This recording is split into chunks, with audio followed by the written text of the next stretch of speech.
Halo, assalamualaikum warahmatullahi wabarakatuh. Perkenalkan, nama saya Mitin Raini. Saya di sini akan menyampaikan pembahasan mengenai ketahanan keluarga di masa pandemi COVID-19.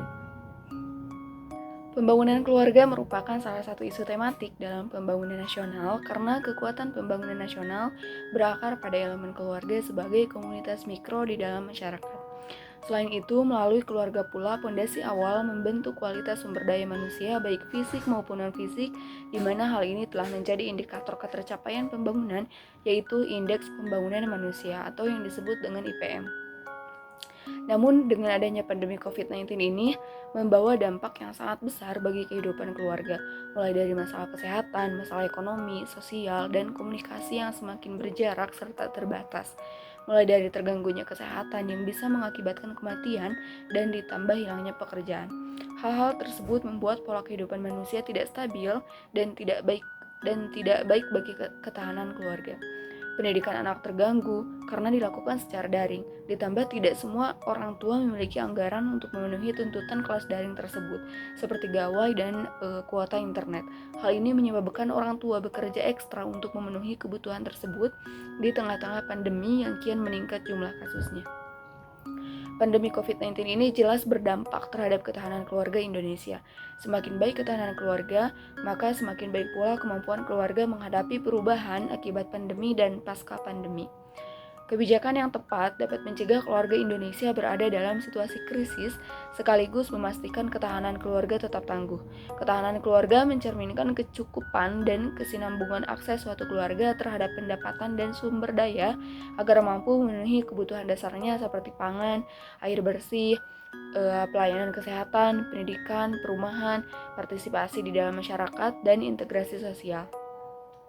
Ketahanan keluarga menurut Undang-Undang Nomor 10 Tahun 1992 ialah kondisi dinamik suatu keluarga yang memiliki keuletan dan ketangguhan serta mengandung kemampuan fisik material dan psikis mental spiritual guna hidup mandiri, mengembangkan diri dan keluarga untuk mencapai keadaan harmonis dalam meningkatkan kesejahteraan lahir dan batin yang berlandaskan nilai-nilai ketuhanan. Konsep ketahanan keluarga termuat dalam Peraturan Menteri KPPPA Nomor 6 Tahun 2013 tentang pelaksanaan pembangunan keluarga, di mana terdapat 4 pilar ketahanan keluarga yang dimaksud, yaitu yang pertama, ketahanan fisik, yaitu terpenuhinya kebutuhan sandang seperti pakaian, pangan, seperti makanan yang baik dan halal, sehat, memenuhi kebutuhan nutrisi. Kemudian ada juga papan, yakni rumah tempat tinggal yang layak sesuai kemampuan, ada juga pendidikan dan kesehatan. Kemudian yang kedua ada ketahanan non-fisik, yaitu keluarga mampu menanggulangi masalah non-fisik serta dapat mengendalikan emosi secara positif sehingga tidak melakukan kekerasan terhadap anggota keluarganya. Terpenuhinya kebutuhan mental rohaninya psikologis dari pasangan dan anak-anak yang dilahirkannya seperti rasa aman dan terlindungi, tentram, penuh cinta dan kedamaian atau biasa yang disebut dengan sakinah, mawaddah, warohmah. Kemudian yang ketiga, ada ketahanan sosial, yaitu terpeliharanya hubungan fungsional dengan orang tua dan sanak keluarga, serta dengan komunitas di lingkungannya. Kemudian yang keempat, ada ketahanan sosial budaya, di mana keluarga mampu menjalankan keyakinan agamanya, dapat berkomunikasi secara efektif, serta dapat membina hubungan sosial di bidang agama dan hukum, yaitu ketaatan terhadap ketentuan agama dan hukum yang mengatur hak dan kewajiban suami dan istri, orang tua dan anak-anak. Pola komunikasi yang baik dan saling terbuka juga diyakini sebagai salah satu aspek pendukung dalam mewujudkan ketahanan keluarga yang baik. Oleh karena itu, ketahanan keluarga menjadi isu yang krusial dalam pembangunan nasional yang digalakan untuk mencapai SDM yang unggul. Sebuah studi yang dimuat dalam jurnal Family Relation menyebutkan bahwa keluarga yang sering melakukan kegiatan bersama akan memiliki ikatan emosional kuat dan dapat beradaptasi dengan baik, yang akhirnya akan membangun ketahanan keluarga, seperti melakukan hobi bersama, berolahraga bersama, menonton film, dan membaca buku merupakan contoh kegiatan yang mampu menciptakan keluarga yang harmonis. Kebersamaan dengan keluarga dapat membuat anak dan remaja tidak merasa canggung dengan orang tua mereka sendiri. Dengan sering melakukan kegiatan bersama, komunikasi yang terjalin akan lebih baik. Maka dengan begitu, di sisi lain, ada juga pandemi COVID-19 ini bisa kita manfaatkan untuk lebih dekat dengan keluarga kita, lebih banyak meluangkan waktu dengan keluarga kita, sehingga mampu membantu menumbuhkan dan menjaga ketahanan keluarga yang telah dibangun sebelumnya. Ada 3 cara dalam membangun ketahanan keluarga. Yang pertama, mengurangi sumber beban yang negatif atau membuat stres. Misalnya, beri jeda agar anak tidak terus-menerus belajar, atau pikirkan aktivitas anak yang bisa mendukung tumbuh kembang dan kemampuannya. Kemudian yang kedua, menambah hal-hal yang positif. Misalnya, membangun relasi komunitas yang suportif, atau menggunakan virtual meeting untuk meningkatkan engagement. Kemudian yang ketiga, beri ruang pada kemampuan anggota keluarga dalam hal kemampuan mengatur kebutuhan hidupnya sehari-hari. Tujuannya apa? Tujuannya agar keluarga semakin kuat dan berdaya di masa pandemi ini. Setelah ketahanan keluarga terbangun, lalu bagaimana caranya untuk menguatkan ketahanan keluarga selama pandemi corona ini? Nah, ada beberapa cara untuk mempertahankan ketahanan keluarga dalam masa pandemi COVID-19, yaitu yang pertama, menyegarkan atau memperbaharui atau reorientasi nilai, tujuan, makna, dan ikatan keluarga. Kemudian yang kedua, meningkatkan fungsi agama dan pribadi yang religius, ketaatan dan kepatuhan menjalankan ajaran agama. Yang ketiga, meningkatkan komunikasi dan interaksi dalam keluarga, mendorong ekspresi saling peduli, menjaga dan melindungi keluarga agar tidak terpapar corona. Kemudian yang keempat, mengatur ulang pengelolaan sumber daya keluarga mulai dari waktu, finansial, pengetahuan, keterampilan, energi, perhatian, semuanya disesuaikan dengan fokus tujuan keluarga selamat dari corona. Kemudian yang kelima, memperbaharui keputusan keluarga jika diperlukan, memilih sumber informasi terpercaya tentang corona sebagai dasar perubahan keputusan-keputusan dalam keluarga. Yang keenam, internalisasi nilai dan keterampilan hidup dalam sistem keluarga, khususnya kepada anak dan generasi muda. Yang ketujuh, memelihara dan atau meningkatkan kesehatan dan kebugaran tubuh dan tetap produktif meskipun di masa WFH dan isolasi mandiri. Kemudian yang ke-8, memprediksi dan mengenali tekanan-tekanan dan masalah yang muncul dan mengelolanya serta menanggulanginya secara bijaksana dan efektif. Kemudian yang ke-9, mengenali kerentanan dan potensi krisis keluarga dan mencegahnya supaya tidak menjadi krisis. Yang ke-10, berinvestasi dalam proses membangun kepentingan keluarga sebagai bagian dari upaya meningkatkan kapasitas menurunkan risiko karena pandemi COVID-19.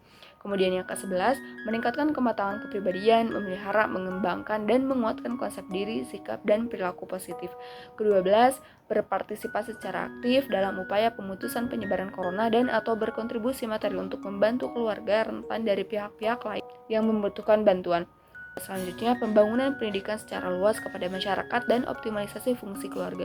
Di samping itu, perhatian pada sektor ekonomi juga harus diperhatikan agar keluarga menjadi tahan dan sejahtera. Ketahanan ekonomi yang dimaksud adalah keluarga yang memiliki sumber pendapatan yang dapat memenuhi semua kebutuhan keluarga. Pendidikan merupakan faktor yang sangat menentukan terbentuk dan terpeliharanya ketahanan keluarga yang dilandasi oleh penghayatan yang mendalam terhadap ajaran agama. Hasil penelitian menunjukkan bahwa lama pendidikan, jumlah anak, lama menikah, pendapatan dan manajemen sumber daya keluarga berhubungan dengan ketahanan keluarga. Hal tersebut menunjukkan bahwa pendidikan tinggi, pemenuhan pendapatan, usia lama pernikahan sebagai bagian dalam pemenuhan kematangan dalam menjalani kehidupan keluarga. Jumlah anak dan pengelolaan sumber daya keluarga juga yang optimal dapat menghantarkan pada keluarga yang tahan. Fungsi keluarga di masa isolasi COVID-19 ini penting dalam pertahanan dan perlindungan anggota keluarga. Selain mendorong pada penyesuaian terhadap kebiasaan baru, mencapai identitas baru, dan membangun koneksi baru, emosi yang muncul pada suatu keluarga dapat mempengaruhi tekanan yang muncul pada keluarga tersebut dan terkait dengan ketahanan keluarga dalam kesehatan maupun psikologis. Ketahanan keluarga adalah hal yang penting selama masa COVID-19 dalam mempersiapkan kebiasaan baru, karena ketahanan keluarga mempengaruhi kehidupan anggota keluarga serta berkontribusi pada aspek ekonomi, pengasuhan, pendidikan, dan sosialisasi. Selain itu, ketahanan keluarga dapat melindungi anggota yang berisiko serta berfungsi untuk mencegah risiko masalah di keluarga. Lalu, mengapa penting menjaga ketahanan keluarga? Alasannya yang pertama, karena keluarga merupakan unit dasar masyarakat yang berperan penting dalam menghasilkan SDM yang berkualitas. Kemudian yang kedua, kapasitas keluarga mempunyai keberfungsian dan keberlangsungan masyarakat. Yang ketiga, banyak masalah sosial yang terjadi berawal dari kegagalan atau ketidakberfungsian keluarga, sehingga menimbulkan berbagai implikasi sosial, ekonomi, baik sosial maupun ekonomi. Contohnya tawuran, kekerasan terhadap anak, seks bebas, dan penyalahgunaan nafsa di kalangan remaja. Ada beberapa strategi penguatan ketahanan. Yang pertama, memfasilitasi dukungan kepada pasangan yang akan menikah. Kemudian yang kedua, memfasilitasi dukungan kepada keluarga. Yang ketiga, memperkuat keluarga. Yang keempat, mengobservasi gejala awal krisis dalam keluarga. Yang kelima, merespon kondisi krisis yang dialami keluarga. Dengan kita menjaga ketahanan keluarga, ada dampak positif yang akan kita miliki. Dampak positifnya apa aja? Yang pertama yaitu keluarga berpeluang besar untuk mencapai tujuan yang ingin kita capai, yaitu keluarga yang bahagia, harmonis, kesejahteraan, bahkan berkualitas. Kemudian yang kedua, keluarga lebih mudah atau tidak menghadapi kesulitan berarti dalam menghadapi kondisi atau situasi darurat. Kemudian yang ketiga, keluarga akan lebih mudah beradaptasi terhadap berbagai perubahan situasi dan kondisi, khususnya yang tidak diinginkan. Yang keempat, keluarga berkontribusi melahirkan SDM yang baik, generasi penerus bangsa yang menjadi sasaran pembangunan nasional. Yang kelima, keluarga memiliki kesempatan yang besar untuk berkontribusi dalam membangun lingkungan sosial yang sehat dan harmonis. Kemudian yang keenam, yakni yang terakhir, keluarga berkontribusi dalam pembangunan bangsa dan negara.